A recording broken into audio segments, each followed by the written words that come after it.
sociopathic. I'm ashamed of my actions. I'm ashamed of myself. There's no excuse for it. Well, the sociopathy. Yeah, but... Hi everybody, welcome back to the channel. My name is Dom Griffin. You're watching the Armchair Auteur, an ongoing video project where I, a film critic, talk about reviews of movies, talking about old films, looking at current film culture trends, things like that. And today we're going to be reviewing a film called Bad Education, which debuted this past weekend on HBO. Bad Education is directed by Cory Finley, the director of Thoroughbreds, which was a bit of a critical darling a few years ago here. It's his sophomore effort, and it's based on a true story about a man named Dr. Frank Tassone, here played by Hugh Jackman, who was the superintendent of schools for the Roslyn district in Long Island, and was responsible for, in no small part, of the biggest embezzlement case in like the history of public schools. Basically, he and a few other cohorts were robbing the school district blind, the actual like funds and taxpayer money, to the tune of roughly, I think, like $11 million over the course of 10 years. So the movie is sort of about the scandal about how everyone found out that these guys were doing this. Now, what I loved about this movie is that, unlike most ripped from the headlines stories about like scams and stuff like that, this isn't like a big docudrama looking at like every detail of the who, what, when, where, how, and why, and how this embezzlement case went down. It's a movie that spends a good half hour of its narrative before any of us even figure out that that's what the movie's really about. Like, if you're watching it, if you've seen like the ads for it, or you know, like the log line, you know that if you know this true story, that there's embezzlement and you know this like this big crime element coming. But the movie knows that you know that, so it doesn't have to rush to get to the meat. It can take its time letting you understand these people's lives and the entire sort of lay of the land in this town before getting to the good stuff. As a result, it starts out like a really measured, interesting character study of Frank Tassone and Hugh Jackman's performance as that guy. And we just kind of watch this dude who's so beloved by everybody around him. He's super respected. It's very clear that he's pretty good at his job, and that his work and the work of the people closest to him have really improved the school district that they're in and have improved things for people to live there. But because you know that this is a movie about a guy who scammed public schools out of like $10 million or whatever, everything he does seems suspect. Like, he's so nice that it seems like there's like a veneer of falseness to it, but not in a way like that he's some arch schemer. It just lets you feel this sense of tension between, okay, this guy's really nice, but we know what the movie's about, so when are we going to get to the part where he's not so nice? And it's clear that Finley was having a really good time dragging this out without making the movie too long. The whole movie comes in at like around an hour and 40 minutes. It doesn't feel too long, but he takes this time and creates this tension and suspense. The film is scored by Michael Abels, who is the composer who did the score for Get Out and Us. So there's this really overt, over-the-top, like dramatic score, even in moments where like nothing really dramatic is happening. So like they find a way to make moments of Hugh Jackman drinking like a diet smoothie feel portentous, and it's just a really exciting way to tell this story. Everything about this production is top-notch. The writing is really strong. All the actors and the supporting cast are uniformly fantastic. You've got Alison Janney as Pamela Gluck, the woman working as Tassone's assistant, who was also very, very heavily involved in the embezzlement. There's also Rafael Casal from Blindspotting, who plays one of Tassone's like secret lover who lives in Las Vegas, who's like an ex-stripper. Much of the actual mystery is uncovered by a school news reporter that Tassone interviews very early on in the film. That character, Rachel, is played by Geraldine Viswanathan, who you may recognize as being John Cena's daughter in the movie Blockers. And she is a student reporter who ends up discovering through like what's supposed to be like a basic puff piece a bunch of details about the way these people have misused school funds and expenses and all sorts of chicanery to just milk money out of the school district. She's incredible. This is like the second movie I've seen her in, but it's very clear this girl's going to be like big at some point in the future. Everyone, top to bottom, fantastic work. Really strong acting, strong writing, all over the place. But really, this is the Hugh Jackman show. This movie is easily Hugh Jackman's best performance career-wise. It's really disappointing to me that so many people seem obsessed with this guy being forced to spend the rest of his life playing Wolverine somehow. Like, every day someone new is still asking him if he's going to come back to play Wolverine, if, you know, now that Disney owns the rights to the X-Men, and like, he just wants to move on with his life. He played the character for 17 years. I think we should just give Hugh Jackman a break. And the reason I think we should give him a break is because when he's not doing that, he does performances like this.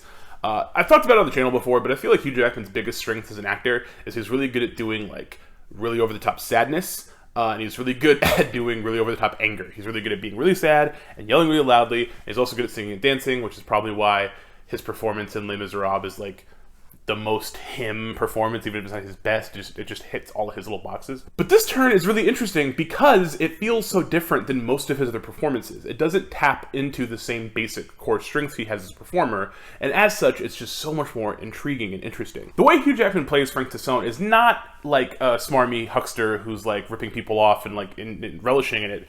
Instead, he plays him as like a genuinely decent guy, like a person who does care about the kids and school, used to be a teacher, and wants to do best for the youth of America, but also that he wants to do well for himself too. You know, much of the story takes place in this town where, because the school district kept improving and they kept getting higher in the rankings of the best public schools in the country, property values increased. More people wanted to move there, more people wanted to live there. People who lived there were affluent, where their kids were able to go to even better schools than they could beforehand. Meanwhile, the teachers are making like fucking nothing, you know? So these people, these like, you know, civil servants essentially wanted to get a piece of that pie themselves, which is bad, obviously. But the way it's framed, you don't hate them quite the same as you maybe should or maybe might in another type of film. Full disclosure, I've been binging Breaking Bad the last few days. I never finished the series. I finally finished the series. And watching it, I hate Walter White so much. He's such a despicable character to me and so difficult to like or watch or anything. And so much of that comes down to the fact that, like, he's essentially irredeemable, and even though you understand where he's coming from, what his motivations are, he's just so grotesque to me, like as a person, the things that he does for his own ego.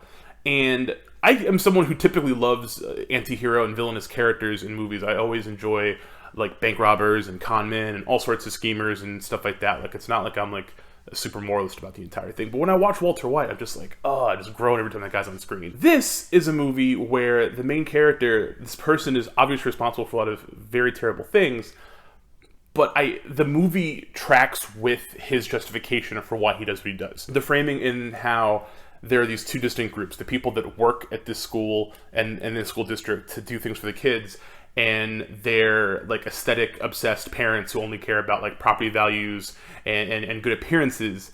You see this push and pull between them, and you easily side, I think, with Frank Tassone's character. Like, you kind of fully get why this guy would come to work every day and work these long days and get, like, you know, told off by all these parents that basically act like he works for them specifically. You would understand why he would want for himself some of the things that he sees these people have every day.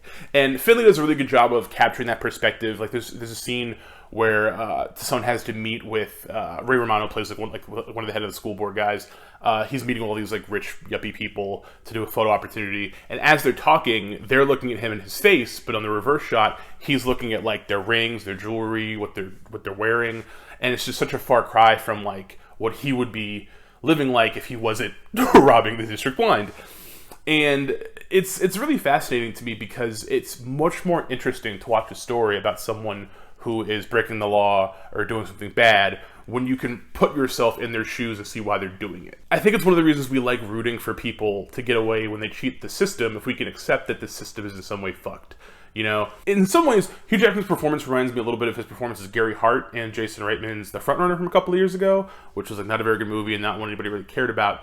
But in that, Hugh Jackman played, you know, a guy who everyone thought was nice and perfect and amazing, and they find out this like horrible secret about him.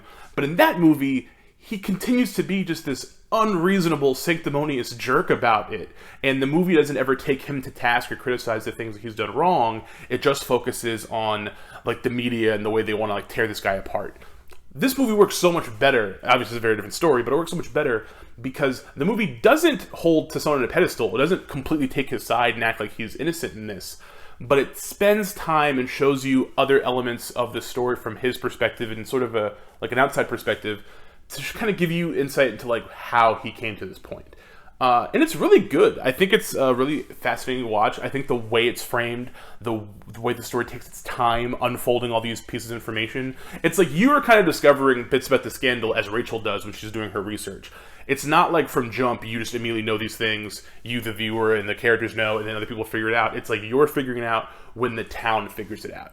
And it's really interesting. I think it's a really cool way to do this, and it's amazing that something this like nuanced and well acted is like on a regular random HBO movie. It's not something they dragged out into being like a miniseries length or anything. It's just straight up sub 2 hour solid acting, really good performances, really strong cinematography. It's just like a damn good movie. So yeah, if you haven't seen it yet, check out The Education. It's on HBO Go, HBO Now, HBO Max, whatever. They keep rebranding this damn thing. But it's very, very good, and I definitely think you should check it out. Thanks for watching the video today, guys. If you like this video, please give it a thumbs up. If you have any comments or opinions about Hugh Jackman you want to share, put them in the comments. If you haven't subscribed, please subscribe. Hit the little bell icon next to that to get notifications for when I drop new videos. There will be new videos elsewhere later this week. And yeah, hope you guys are staying safe. Hope you're not losing your minds. Have a great day, guys. Bye.